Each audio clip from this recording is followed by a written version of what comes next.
Le diste play al audio más seguro de la web.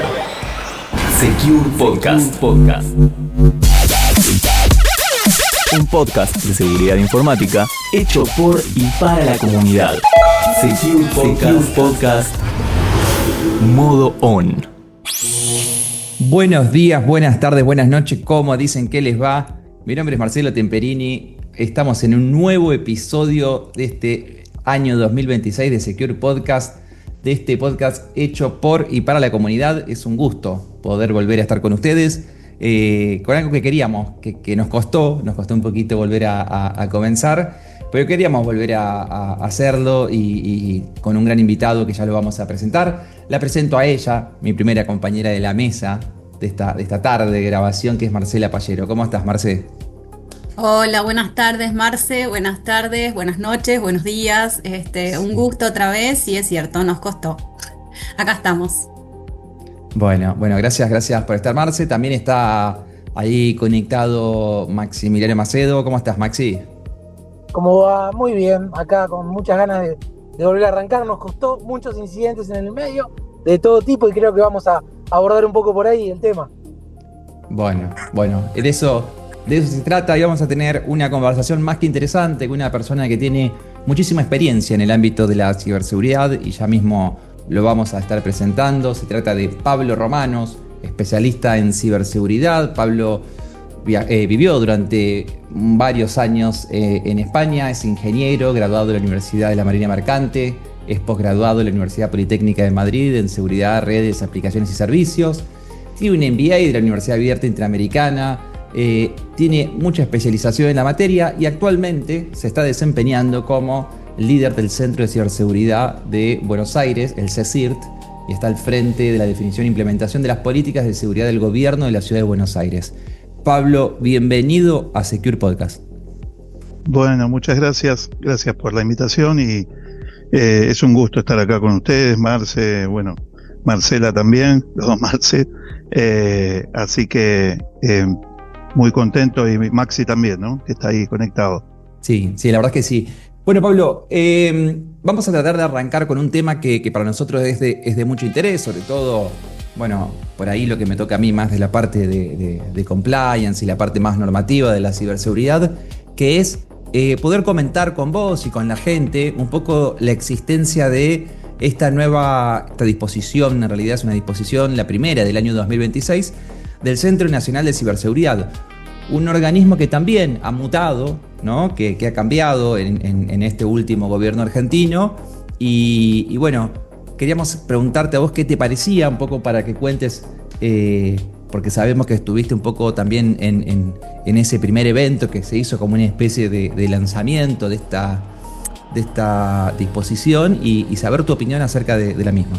Bueno, a ver, como para aclarar un poquito, yo sé que la charla es distendida, así que creo que podemos en el ida y vuelta ir contando un poco. Yo estuve invitado por dos aspectos: por el lado de pertenecer al Centro de Ciberseguridad, al CECIR, pero también por el otro, o sea, desde el punto de vista de la gestión como el manejo de crisis, no tanto del lado del incidente, que el incidente al final tiene como consecuencia, tenés que manejar la crisis dentro de la organización, pero el segundo segmento por el que estuve invitado fue, que no sé si más fuerte que este que estoy contando, el de educación. Entonces, de alguna manera estaba representando los dos segmentos. Con esto lo que digo es que no estuve trabajando en el desarrollo de la disposición, con lo cual voy a hablar casi como de costado, y conociendo a Ariel Weisbein, que es la persona que está a cargo ahora del CNC, y que lo conozco hace un tiempo desde el ámbito justamente académico. Así que sí. Sí, se entiende perfecto, y también un poco entendemos que tu opinión, y también por eso nos pareció importante, es primero porque hoy ocupás un rol importante en el CECIR de Buenos Aires, que es una actividad que también te pone cerca de muchos organismos públicos, y tener tu lectura de si era necesaria esta normativa, cómo la ves, cuál es tu visión respecto de los organismos públicos y el estado de la ciberseguridad en Argentina. Bueno, a ver, en términos generales, yo creo que es una normativa que es disruptiva en algún punto, porque Creo que no había salido nada parecido hasta hace muchos años atrás. O sea, en general las disposiciones que estaban saliendo estaban muy relacionadas con todo lo que es la gestión y la parte de gobierno, digamos, de la ciberseguridad, gobernanza en general y del lado de los organismos públicos, ¿no? Incluso a nivel la normativa nacional de ciberseguridad, que ha tenido alguna versión anterior. Pero la disposición lo que hace es establecer ciertos requisitos que son obligatorios principalmente para lo que es la continuidad operativa y la recuperación ante desastres. Y está enfocada específicamente en organismos públicos, es decir, todo lo que es el sector público nacional. Entonces, esta resolución de alguna manera lo que hace es obligar a definir políticas de contingencia, toda la parte de inventario de sistemas, clasificación por criticidad, el concepto de RTO y RPO, que no sé si hace falta que lo explique por ahí, no sé el público. Sí, está bueno que ciber. lo cuentes, porque capaz que nos escucha gente que no sé, que no está tan familiarizado al menos con ese concepto, viste que también el mundo de la ciberseguridad es grande, quizás algunos que están en otro rubro, no tan cercano con este. Claro, bueno, el RTO y el RPO es el punto anterior en el que, a partir del incidente que es disruptivo, el punto anterior en el que yo hice el backup. Entonces, imaginemos para quien no trabaja en seguridad, pero que por ahí es usuario, bueno, yo hice un backup en un pendrive de mi máquina, y lo hice hace 5 minutos, y hace 5 minutos que hice el backup, y de golpe no puedo ingresar a la máquina. Bueno, ¿puedo estar tranquilo? Sí, puedo estar tranquilo. Hace 5 minutos que lo hice, el RTO es muy corto, es decir, el periodo de pérdida de datos es muy corto. Cuando el RTO es muy grande, en donde yo el backup lo hice hace 3 semanas, tanto para mi computadora como para las organizaciones, estamos en un problema. Entonces, la normativa fija por un lado este concepto que se llama RTO, y el otro punto importante es el RPO, que es el punto posterior al incidente, es decir, el punto en el cual yo decido como organización empezar a recuperar. Esos 2 puntos en general uno dice, bueno, voy a tratar de hacerlo como lo mejor que pueda. No, esos 2 puntos se definen antes, se planifican.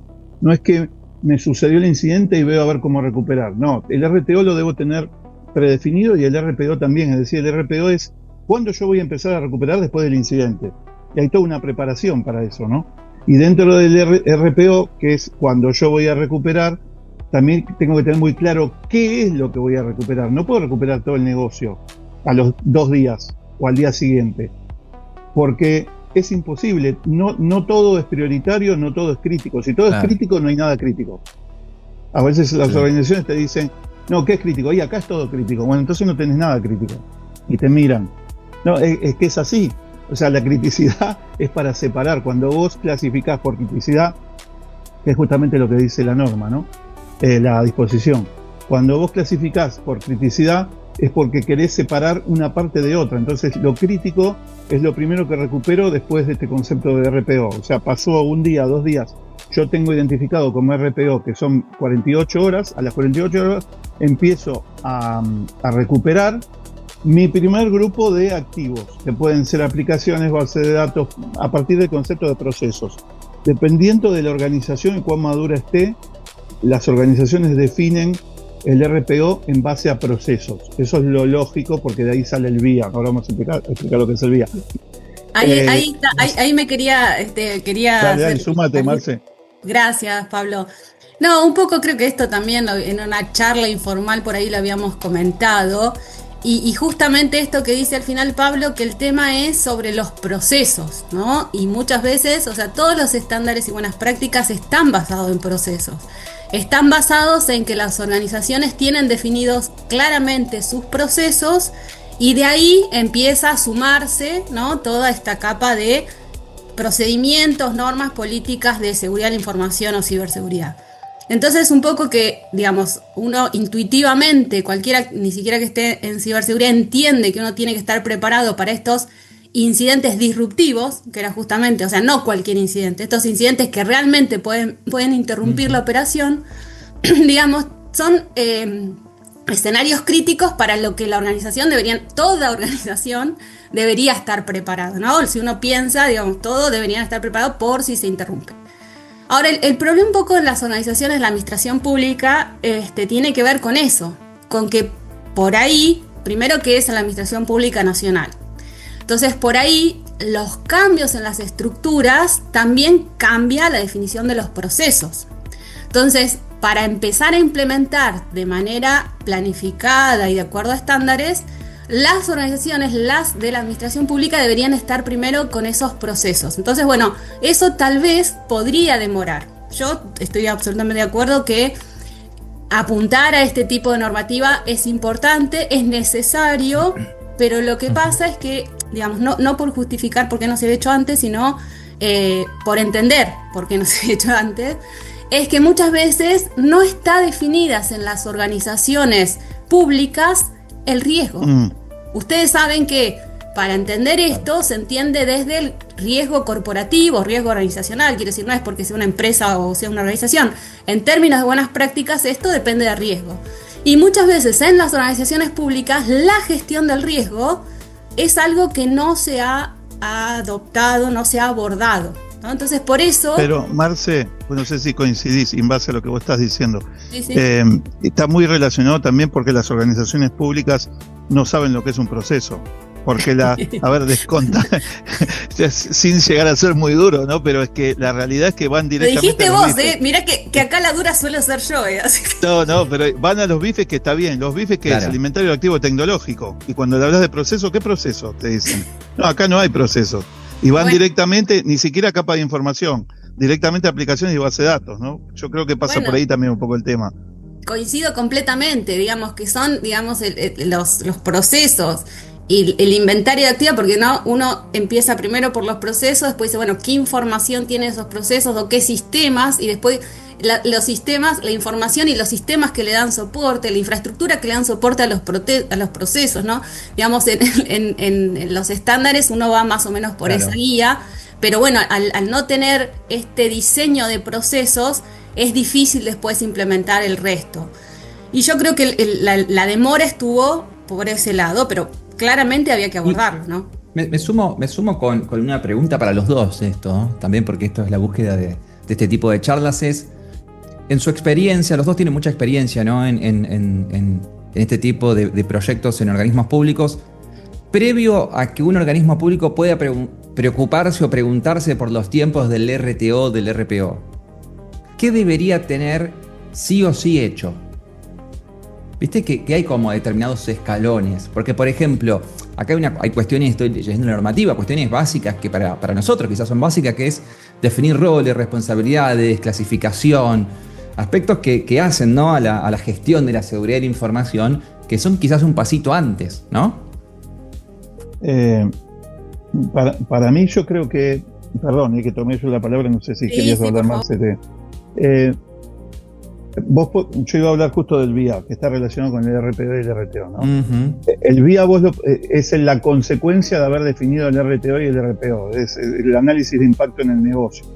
Pero la palabra esa negocio está relacionada con los procesos de negocio. Entonces, cuando las organizaciones no tienen proceso de negocio, es un poco complicado hacer un VIA. El VIA vos generalmente lo haces a nivel estratégico y sale de ahí los procesos de negocio, bajás con el VIA. Pero cuando no tenés proceso de negocio, quizá te tenés que ir más para el lado de hacer un VIA táctico u operativo. Entonces ya vas directamente al inventario de activos, más a la parte técnica, más, como yo digo, a los bifes, ¿no? A donde veo dónde está la información, en las aplicaciones de base de datos. ¿Se puede hacer un VIA en base al inventario tecnológico? Y se puede. ¿Es lo mejor? No, no es lo mejor. Porque el negocio es el que dice hacia dónde van las cosas. Y en un organismo público también hay negocio. El negocio, más allá del concepto de negocio de organización privada, ¿no? La organización pública también tiene un negocio. En el caso del gobierno, es los ciudadanos que te van a meter un voto. Es así, así tal cual como le estoy contando. Entonces vos tenés que, de alguna manera, tener contento al ciudadano y tenés que darle los servicios que necesita, de todo tipo, y sobre todo desde el punto de vista de la tecnología. Entonces, de la misma forma que hay servicios de calle, luz, alumbrado, barrido, limpieza, bueno, el lado de tecnología también. Nosotros tenemos muchos servicios definidos. Entonces lo que digo es, y ya le paso la palabra a Marce, yo creo que tiene mucho que ver cómo vos hayas definido el VIA en función de la infraestructura de tu organización. Si lo primero que necesitas, la pregunta que vos hiciste, ¿qué es lo primero que necesito? Y tener en la lógica y en la jugada de pizarrón. Es cuando vos tirás el centro y se mete uno, cabecea y hace el gol. Eso es la jugada de pizarrón. Bueno, la jugada de pizarrón es, tenés que tener un mapa de proceso.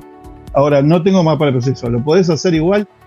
Y lo podés hacer. De alguna manera, buscándole la vuelta, lo lógico sería a partir del mapa de procesos, ¿no?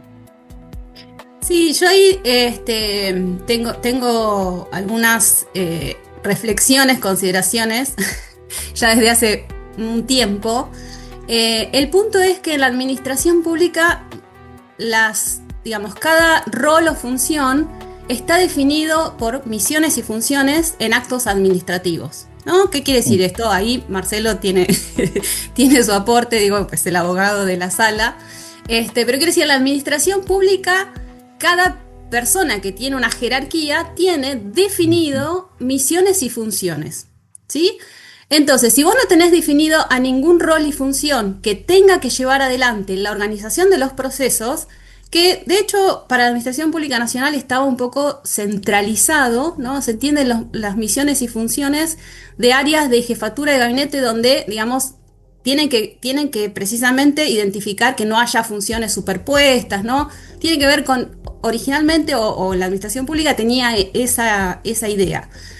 Pero, ¿quién tiene que hacer? Porque esto que nosotros estamos diciendo ahora con Pablo, lo sabe cualquier persona que venga del lado de estándares y buenas prácticas y los administradores de empresa, toda una disciplina, ¿no? No es tan sencillo, pero bueno, en los estándares y buenas prácticas esto se ve claramente. Uno tiene que tener el rol y función para poder hacer eso. Entonces, a mí me gusta identificar los temas de ciberseguridad porque no están institucionalizados, digo yo, no tienen institución dentro de la administración pública. ¿Qué quiere decir? Que no hay roles definidos de responsable de la ciberseguridad o de la seguridad de la información, ni tampoco tiene una lista de misiones y funciones que cumplir.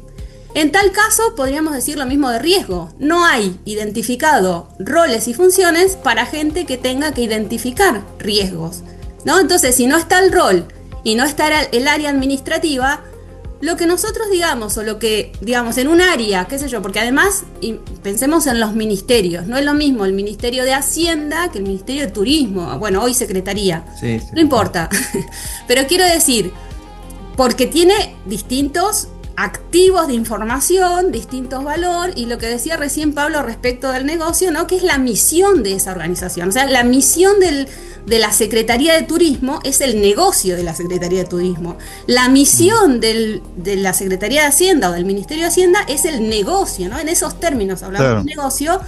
Entonces, además de, obviamente, llevar adelante la administración pública. Entonces a mí me parece que tiene que ver con estas definiciones, ¿no? O sea, pero vos ahí ahí diste la tecla justo, nos diste una palabra perfecta. La palabra perfecta es activos. Estamos hablando de que no hay roles y responsabilidades definidas para el CISO o para el responsable de seguridad. No hay roles y responsabilidades definidos a nivel general en cuanto habías dicho los procesos, ¿no? Desde el punto de vista de, vamos más allá, más en profundidad. Lo primero que le preguntás, antes de todo esto que estábamos diciendo, y lo dijiste vos, el inventario de activos, cuando le pedís eso, miran para cualquier lado. A lo sumo te pueden llegar a dar un listadito de algo. Es como si yo te dijera que viene el seguro, y yo me hago un seguro para mi casa, y al seguro le digo, quiero que me hagas un seguro para mi casa, ok, ¿y qué voy a asegurar? Y me pide el listado de activos, o sea, mínimamente el seguro te dice, dame el listado de tus activos, y en función de eso te calculo la prima, y vamos a ver cuánto vas a pagar. Y lo segundo que me pide es, además del listado, decime cuánto vale para vos cada activo. Esas dos cosas, las organizaciones lo tienen que hacer igual, no lo hacen. Entonces ahora yo te pregunto, ¿cómo van a determinar los roles y responsabilidades si ni siquiera saben qué es lo que tienen que proteger? No tienen un listado de lo que tienen que proteger. Y la principal función, el principal, sí, digo bien, la principal función del CISO, porque son funciones, es justamente administrar la seguridad, gestionar la seguridad sobre los activos. Es decir, el CISO se levanta a la mañana y después de peinarse y bañarse, tiene que gestionar el riesgo sobre los activos, que eran las dos cosas que vos dijiste, Marce, ¿no? Hablaste por un lado de las responsabilidades y hablaste por el otro lado de los riesgos. Pero resulta que no tienen lo principal, que es el inventario de activos, que es como la gran pata que falta. Exactamente, pero una cosa más y ya dejo. El tema es quién tiene asignada la identificación y clasificación de activos de información, que por lo que decía, digamos, respondiendo también a tu pregunta, todos los procesos de seguridad y de riesgo tienen como paso 1 identificar activos de información. ¿Sí? Así como cualquier funcionario público, y yo porque trabajé mucho tiempo y hace mucho, cuando toman la función, me acuerdo un funcionario que iba con la lista de patrimonial, o sea, a ver si tengo la mesa, si tengo la silla. Claro. Bueno, eso mismo tendría que hacerse para los activos de información, ¿sí? Ahora, si no hay como yo decía, no hay institucionalidad para la ciberseguridad, bueno, es esto, o sea, incluye a no tener identificados los activos de información, que son precisamente los datos y la información con que hoy todos los organismos públicos hacen su trabajo. Entonces ahí complementando, quiero decir, de distintos caminos llegamos a la misma conclusión. Exacto. Sí. O sea, ¿quién tiene definida la administración pública hacer la lista de activos? Porque en base a eso después va a decir, bueno, ¿cómo los riesgos de esos activos? Bueno, los procesos, claro. Todo está, la lista, y eso, digamos, va desde los procesos de riesgo, de seguridad de la información, la infraestructura tecnológica, digamos, todo va como paso 1, tenés que tener esa lista. Por supuesto que, bueno, por eso se puede hacer el resto, si no se tiene, bueno, se puede hacer, pero, ¿no? Se puede hacer, pero... Me quedó entonces de la pregunta que yo hice de qué es lo que está antes. La lista de activos, debería tener un organismo público hecha la lista de activos como para empezar a trabajar. Sí. Y debería tener el inventario de activos y debería tener la declaración de los roles y responsabilidades, ¿no? Que en donde acá también aparece, no sé cuál es la visión de ustedes de distintas organizaciones dentro del mundo de los organismos públicos en Argentina, distintas formas de encarar esto de quién tiene la responsabilidad en materia de ciberseguridad, porque aún vemos que, por ejemplo, no sé, una secretaría de gestión y tecnología termina porque no hay nadie que agarre ciberseguridad, ¿no? Tenemos este viejo modelo de que agarra la gente de sistemas o la gente de IT, termina adoptando porque no hay alguien que realmente esté encargado o especializado en ciberseguridad. ¿Cómo ven esto? Lo que pasa es que por lo menos lo que vos estás contando es una realidad. El esquema lógico, y un poco volviendo a lo que hablábamos con Marcela, es tener el inventario de activos. Lo siguiente es valorarlos, y lo primero que vas a decir es, bueno, ¿y quién los va a valorar? ¿Quién va a clasificar esto? Bueno, el dueño. El dueño es el propietario. El propietario no tiene nada que ver con la seguridad, tiene que ver con el negocio. El propietario es el que conoce los datos. Entonces es él el que va a clasificar la información. ¿Y cómo lo va a clasificar? En función del esquema de clasificación que tuvo que haber definido el CISO, y el CISO lo definió como función, no como rol. El propietario es rol, se pone un gorrito, tiene un rol. En cambio el CISO es función, lo ves en el organigrama, lo ves en el raviolito, lo que se llama comúnmente raviolito, que es el organigrama, ¿no? Entonces, por eso, roles, responsabilidades, roles y funciones, todo eso hoy no está. Vos pedís en las organizaciones, dame el listado de activos, no lo tienen. ¿Tenés la clasificación? No lo tienen. ¿Tenés los propietarios? Tampoco. Ya empezamos mal. ¿Y cómo vas a proteger entonces? Seguinos. Twitter, @SecurePodcast, Facebook.com/secure-podcast o entrá a securepodcast.com y volvé a escuchar cualquier programa. La complejidad que estamos hablando y dentro de la normativa, si podríamos tratar de bajar a tierra, más que nada al público, de qué debería ser una empresa. Vamos a poner una empresa, porque estamos hablando por ahí del Estado, pero una empresa, ¿cuál sería el ABC de una empresa para tratar más o menos de adecuarse a esto de el VIA que estamos hablando? sea, sí, pero sencillito para que sea tipo un paso a paso. O sea, lo primero es esto de que vimos acá de conocer qué tienen, que es una problemática, pero digo, como planteándolo en ABC. O sea, estos son los 5 pasos para tratar de tener un VIA, que era un poco lo que desató esta conversación. Marce, ¿querés ir vos o yo? Esto es distendido, ¿no? Sí, por supuesto, sí. Sí, primero, esto es como cuando te hacen una nota. Dame las 3. No. 3 tips para evitar. Sí, yo me resisto, perdón, Maxi, acá, amigo, compañero. No hay 3 acciones para que te den el resultado, ¿sí? No obstante, hay que contestar y vamos a hacer frente al tema, ¿no? Sí. Primero porque el VIA es el que hace el análisis del negocio para responder a eventos disruptivos, que es lo que dijimos al principio con Pablo, ¿no? Entonces, primero, imagínate que lo del listado de activos no te olvidás, ¿sí? O sea, no te podés despegar de ningún proceso de seguridad si no tenés listado de activos. Y además listado de procesos, porque algo que tiene el VIA es el encadenamiento de procesos, ¿sí? Vos decís, bueno, vamos de atrás para adelante. Yo digo, este es mi proceso crítico que no puedo perder la información o que voy a tener que recuperar más rápido. Entonces de ahí tengo que hacer el encadenamiento de todos los recursos, procesos y servicios para atrás que hacen posible que ese proceso crítico funcione, que ese servicio crítico funcione. Entonces tengo que tener en claro otra vez cuáles son todos los procesos, cómo es el encadenamiento. Esto no es sencillo, digamos, esto no se trata de sentarnos en una charla y hacerlo, pero digo, conceptualmente va por ese lado. Y por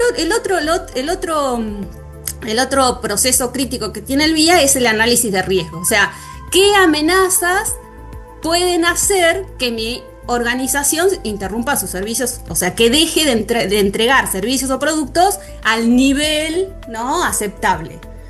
Entonces tiene como estos dos grandes ejes, ¿no? Identificar la cadena, ¿sí? La cadena que hacen, digamos, a este proceso, servicio crítico que yo tengo que cuidar, ¿sí? Para que no se interrumpa, que puede ser uno, puede ser varios, depende del tamaño y complejidad de la organización.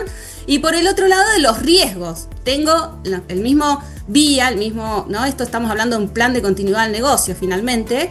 Entonces, por este otro lado, tengo que tener en cuenta cuáles son los riesgos de interrupción y el mismo, digamos, todos los estándares y buenas prácticas te dicen que vos en el proceso de hacer el VIA vas a ir buscando controles que mitiguen todas esas amenazas, ¿no? No sé si aprobé, Pablo. No, perfecto. Perfecto.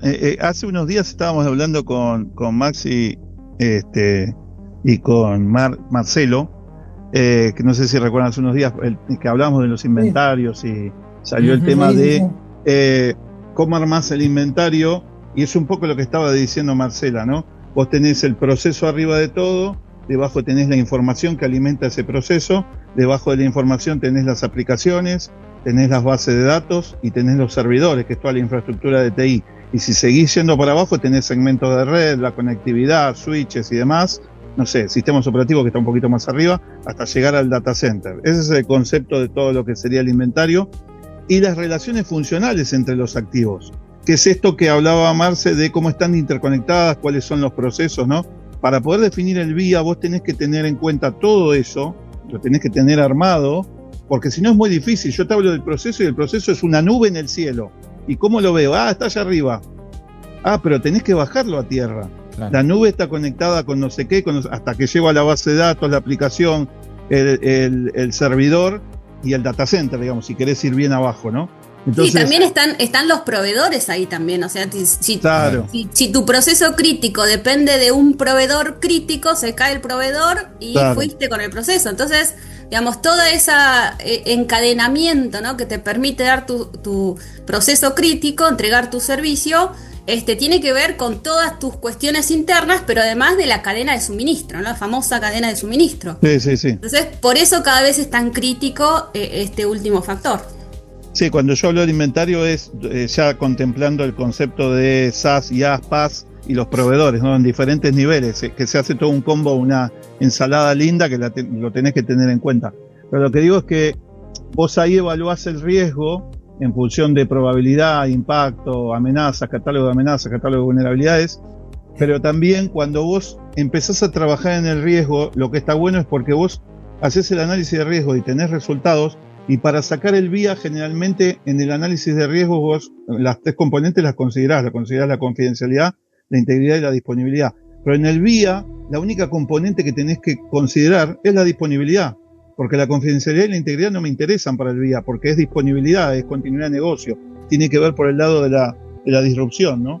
Entonces, cuando vos empezaste a hacer el análisis de riesgos, por ahí es relativamente fácil después ir al vía, porque es anular 2 componentes y hacer algún cálculo adicional y llegás. Todo esto parece muy complejo, pero cuando lo empezás a hacer no es tan difícil, y en algunos casos hasta es más gráfico y hay que aplicar alguna formulita y más o menos se puede hacer fácilmente, digamos, ¿no? Pero bueno, nada, es un poco como, creo que con Marcela también, no sé si queremos ir tan al detalle para no marear, porque en algún punto quien no está de este lado, del lado de los procesos y del lado es como, claro, suena como muy etéreo, muy hacia arriba, ¿no? Y por ahí tenemos una audiencia que está más relacionada con el inventario, con la parte de vulnerabilidades, base de datos, y parece como que no estamos conectados, ¿no? Pero todo tiene que ver con todo. Sí, eso me parece también clave, ¿viste? De entender, bueno, que son las distintos, nosotros lo vemos como las distintas aristas dentro del mundo de la seguridad de la información, ¿no? Que siempre a veces está como más visibilizado por aquellos que trabajan, no sé, en un Red Team, en un Blue Team y demás, y esto también, digo, claro, esto es crítico, y fíjate que es crítico a tal punto que la primera disposición del año 2026 de este nuevo organismo dedicado a la ciberseguridad en Argentina hace foco en esto, digo, porque son bases para después apuntar, que también lo hemos debatido en otros programas con la mesa, acerca de la estrategia nacional de ciberseguridad, ¿no? De la Argentina, y como que ya van dos estrategias, y bueno, entiendo que hay una línea ahí que se está buscando, y que lo digo esto a título personal, también con la mayor esperanza posible de que sea útil para los organismos públicos de la Argentina, para poder avanzar y mejorar el Estado, porque el estado de cosas, digo, el estado de situación, porque realmente se han visto muchos incidentes, se han dado a conocer muchos incidentes en organismos públicos en el último medio año. Y también en esto quería preguntarte, Pablo, porque sé que vos sos director de una diplomatura también que tiene que ver con ciberseguridad e inteligencia artificial, y estamos en un contexto en donde también pareciera ser que la aparición de la inteligencia artificial, es una pregunta, quiero saber tu opinión, empieza a generar una nueva crisis, una nueva ola en materia de incidentes. ¿Cómo ves esto? Se viene algo muy, no sé cómo llamarlo, está mal lo que voy a decir, divertido, porque va a haber que bailar bastante bien para poder atajar todo lo que se viene. Fíjate lo último que sacó Claude con el tema de mitos y de las vulnerabilidades, sí. Y la verdad que uno le da miedo, pero por otro lado los que trabajamos en ciber es súper interesante, o sea, hasta dónde vamos a llegar, ¿no? Yo creo que vamos a tener que estar como muy afilados, muy alineados y entender mucho por dónde van los tiros, porque hoy los atacantes se valen de estas herramientas y está bueno que Claude haya mirado del lado en contraposición, bueno, cómo vamos a defender, ¿no? Hay que hacer algo del lado de la defensa. Para poder acceder a Claude, por ejemplo, viste que tiene como ciertas limitaciones. Un CSIR puede acceder, nosotros nos anotamos ya, hay como un listado en donde te habilitan o no, pero no cualquiera puede acceder y tenés que demostrar de alguna manera que estás trabajando en seguridad perimetral y en algunos aspectos que son propios del lado de estas herramientas. ¿Y qué te deja? ¿Qué beneficios tendría para ustedes que Claude los admita, Pablo? Y a ver, que facilita muchísimo el concepto de lo que es los incidentes, digamos, el reconocimiento, la detección, la automatización en la detección de vulnerabilidades, cosas que normalmente te llevaban, esto es un parámetro muy importante, cosas que te llevaban horas, te pueden llevar minutos, ¿entendés? Y casi Ahí sin justo- pedirlo. Sí, Marce. No, es que justo me pidieron una charlita de 15 minutos para mañana sobre IA y vulnerabilidades. Y obviamente esto de mira. mitos claramente me conmovió, para decirlo también, en términos de sensaciones. Y la verdad es que hay unos números tremendos, ¿no? Esto que decía Pablo, digamos, cuando el 5 de febrero fue que Anthropic publicó Opus 4.6 y ya dijo que era una excelente herramienta para descubrir vulnerabilidades de día cero, ¿no? Esto es febrero, o sea, fue Claro, antes pasó. de Mitos. Mito fue el 5 de abril, ¿no? Y ya las vulnerabilidades del 2020 al 2025, digamos, las notificaciones de CVE, ¿no? CVE es el sistema de identificación Sí. estandarizado de vulnerabilidades, había crecido, digamos, estos son números de NIST, 263%, ¿no? Entre 2020 y 2025. Y Sí. después, en abril también NIST dijo que no iba a tratar todas las vulnerabilidades porque eran muchas, no iba a enriquecer, iba solamente a tratar las vulnerabilidades que afecten al gobierno de Estados Unidos y a los sistemas críticos, ¿no? Habla de una orden ejecutiva, digo, porque todos estos datos los junté ahora para esta charlita. Y eso, hablando del proyecto, esto que decía recién Pablo, de que el 7 de abril, cuando se publicó Mitos Preview, ¿no? Y lanzó el proyecto Glasswing, donde cerraban al público, pero dejaban a un montón de empresas para compartir. Este modelo originalmente era para descubrir vulnerabilidades. OpenAI un poco después lanzó un proyecto que se llama Daybreak, que no tuvo tanta publicidad, pero fue no solo para descubrir vulnerabilidades, sino también para hacer los exploits, para construir los exploits y para Claro. construir los parches. Digamos, este proyecto Daybreak también tiene un montón de socios. Y el 25 de junio, esto no entró en mi presentación porque ya rompió todo, yo lo vi hoy, Linux Foundation lanzó un proyecto, se llama Acrites, Acrites, pero también con un montón de socios, porque el tema es precisamente lo que decía, o sea, qué nivel de publicidad, tanto Glasswing como Daybreak ponen el código a disposición para parche, y es el código público, y esto claramente no favorece la ciberseguridad. En cambio, Sí, de hecho. Sí, perdón, Pablo. Sí, Marce. No, dale. Este proyecto, digamos, de Linux, que otra vez, hoy estamos a 29, porque esto cambia todo el tiempo, 29 de junio, esto se lanzó el 25. O sea, cada mes hay 2 o 3 noticias, digamos, que cambian toda la perspectiva, ¿no? Y esto, la verdad es que abre un montón de, digamos, yo no sé si diría divertido, pero claramente va a cambiar muchísimo lo que pasa con la industria de la ciberseguridad, ¿no? Digamos, para todo. Sí. No, a mí lo que me preocupa en esto del cambio de la industria es los proyectos que estamos hablando, es el lado visible Claro. que Es la versión, digo está yo, mostrando la versión empresas. oficial. Claro, la Claro. versión oficial que están mostrando las empresas, en este caso estadounidenses, las dos que mencionamos, pero no estamos viendo qué están haciendo o entrenando los delincuentes con quizás modelos propios que no tienen estas restricciones que tienen estos modelos, y también yo creo que se está poniendo de manifiesto la potencia que tienen hoy los estados de penetrar en distintos sistemas. O sea, yo creo que como una lectura más amplia es ese peligro, porque nosotros estamos viendo del lado de las empresas o quizás de un estado que se tiene que proteger sus sistemas, pero yo creo que hay algo que lo vemos entre líneas, quizás los que estamos más metidos o que somos más paranoicos, de una potencia que, si esto es lo público, yo creo que más adentro hay 2, por lo menos, escalones más. Permítame por lo menos dudar de esto. Sí.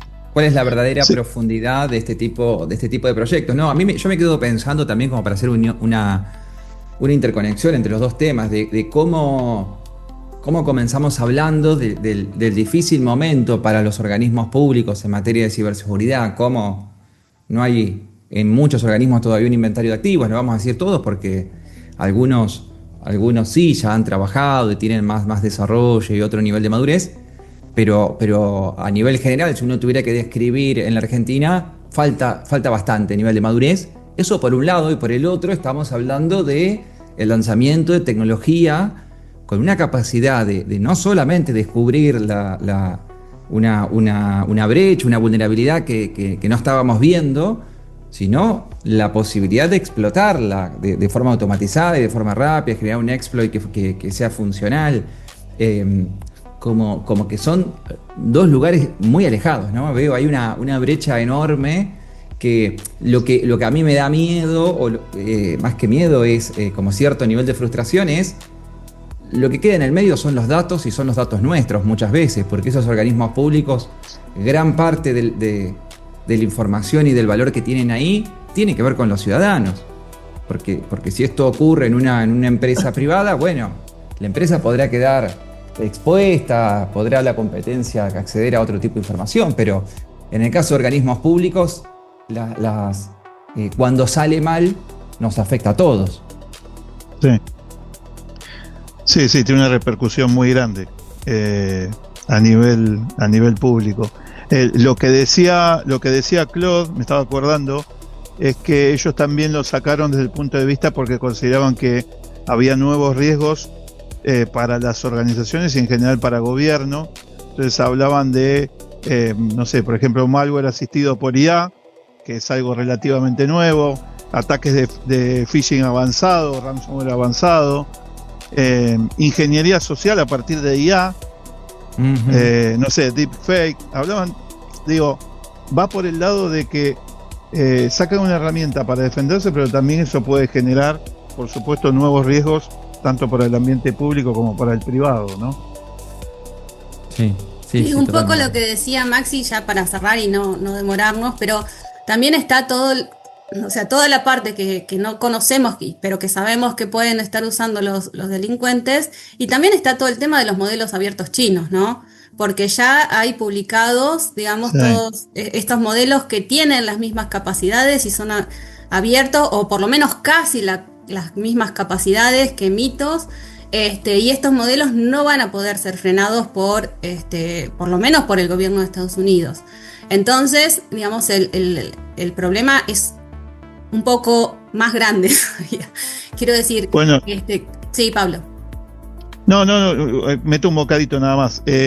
Nosotros ahí estamos trabajando un poco en el marco normativo, que un poco lo tengo yo a mi cargo, la parte de desarrollar las políticas, pero hay una política en particular que estamos trabajando, que está como hace ya tiempo que la venimos trabajando, digamos, es la de gobernanza de IA, gobernanza y seguridad de IA.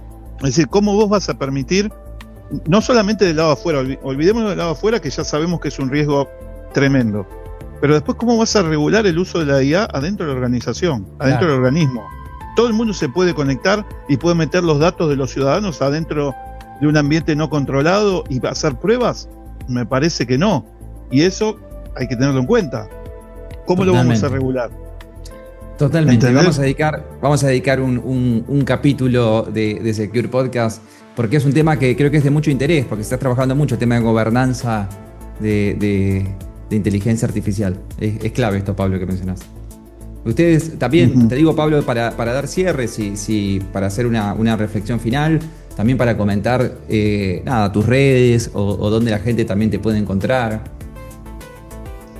Bueno, en LinkedIn estoy como Pablo Romanos, todo junto. Ese es mi perfil. En general no uso mucho. Bueno, Pablo Romanos también para X. En general mucho de las redes no lo uso, salvo LinkedIn como red profesional para las publicaciones que hacemos con las diplomaturas y demás. Así que ahí me pueden encontrar. Y si no, pablo.romanos@hub3academy.com, que es el correo electrónico que usamos para educación. hub3academy.com. Ahí también.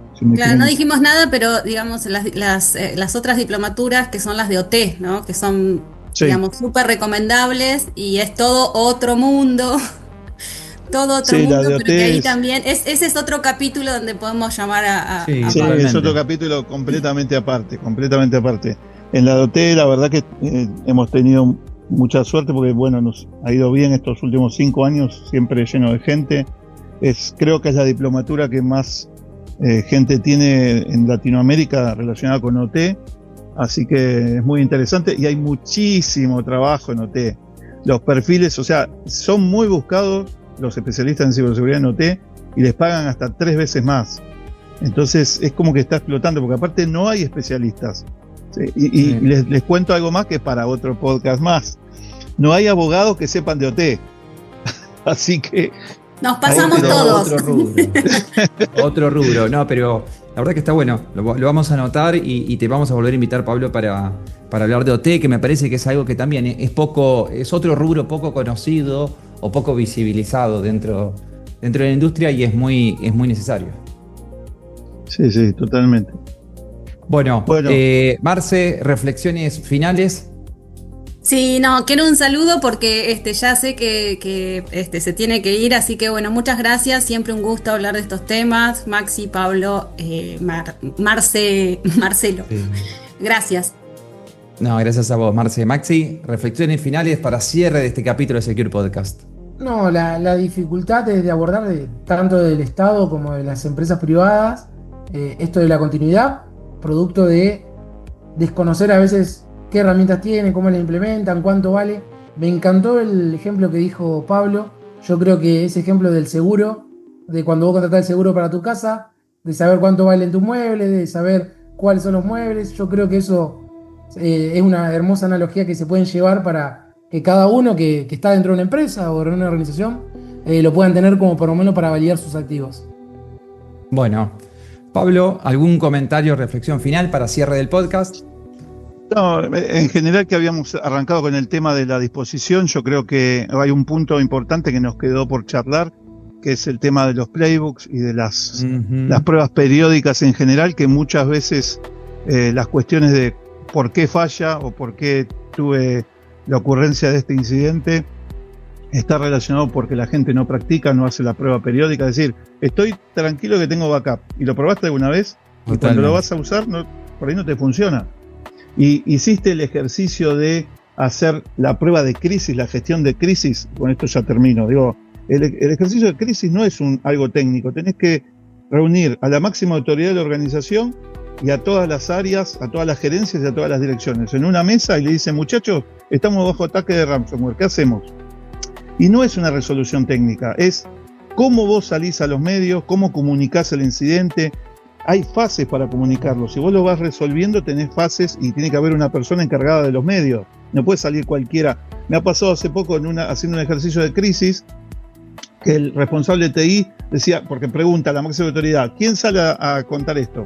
El responsable de tecnología dice, salgo yo soy el que tengo. No, es el que está a cargo de medios. Entonces fíjate que es una discusión que no es técnica y que las organizaciones lo tienen que tener en cuenta porque es un ejercicio de una hora y que al final vos en el momento que tengas el incidente no vas a poder pensar, vas a tener que ejecutar a rajatabla lo que tenés escrito. Entonces no es momento para pensar sino para ejecutar. Y eso lo tuviste que haber hecho antes en este ejercicio que se llama gestión de crisis, ¿no? Totalmente.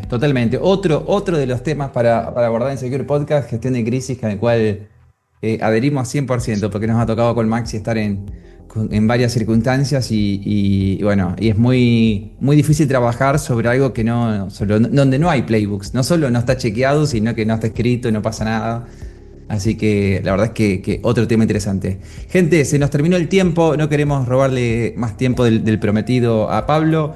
Esto ha sido todo, este ha sido nuestro Secure Podcast número 76. Mi nombre es Marcelo Temperini, muchas gracias por escucharnos y nos vemos la próxima. Chau. Esto fue Secure Podcast. Volvé a escuchar este u otro programa en securepodcast.com.